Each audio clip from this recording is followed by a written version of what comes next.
This is the true last direct descendant of Solomon and David who ruled Ethiopia, not Haile Selassie as many might believe.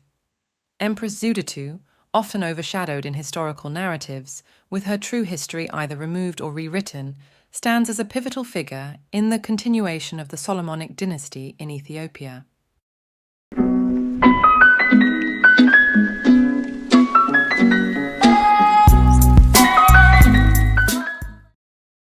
Her reign is not only significant for its representation of female leadership, but also for its deep cultural and symbolic connections to the biblical lineage of King Solomon and King David.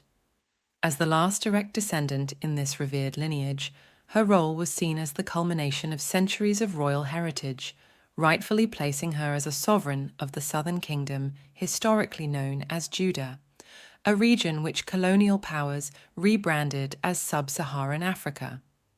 Zewditu was often exalted with titles that echoed her esteemed lineage and divine selection, including Queen of Kings, Lioness of the tribe of Judah, and Elect of God.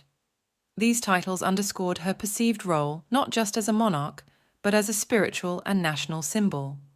Her reign was seen as a testament to the enduring legacy of the Solomonic line, deeply intertwined with the religious and cultural identity of her people. Throughout history, the authenticity of this lineage has been a subject of contention and misrepresentation. Empress Zewditu, like the ancient Hebrews, was often dismissed as an impostor by detractors. Yet a substantial body of evidence supports her undisputed descent from Solomon and David.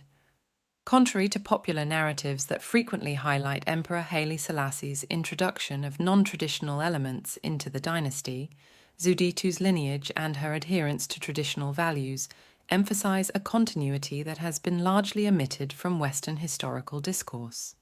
The narrative around Zewditu's rule and her heritage also touches on broader themes of identity and historical accuracy. Just as there have been efforts to recast the historical identities of the Egyptians, similar attempts have been made to obscure the true lineage and legacy of the descendants of Jacob, among whom Zewditu is counted. Her reign, therefore, stands as a counter-narrative to the colonial and post-colonial misrepresentations that sought to dilute the historical truths of African dynasties. Empress Zewditu's story is intertwined with prophetic and eschatological themes. Her leadership, seen as divinely ordained, was believed to be part of a larger divine plan for the redemption of her people, mirroring the biblical narrative of deliverance. She is revered not only as a monarch, but also as a symbol of the scattered tribes of Judah who have faced global disdain but are destined for eventual deliverance by divine intervention. This perspective aligns her with prophetic figures who emerge at critical moments to lead their people through trials. Her connection with global believers, akin to the biblical Cornelius the Roman centurion, highlights a universal appeal to those who, across cultural divides, honor and seek the divine truth. As such, Empress Zewditu's legacy is not confined to the borders of Ethiopia. It resonates with a broader discourse on justice, spiritual leadership, and the ultimate vindication of a people long marginalized but never forgotten. In conclusion, Empress Zewditu of Ethiopia's reign is a profound reminder of the rich, complex tapestry of African royalty, deeply rooted in biblical heritage and laden with the echoes of divine promise.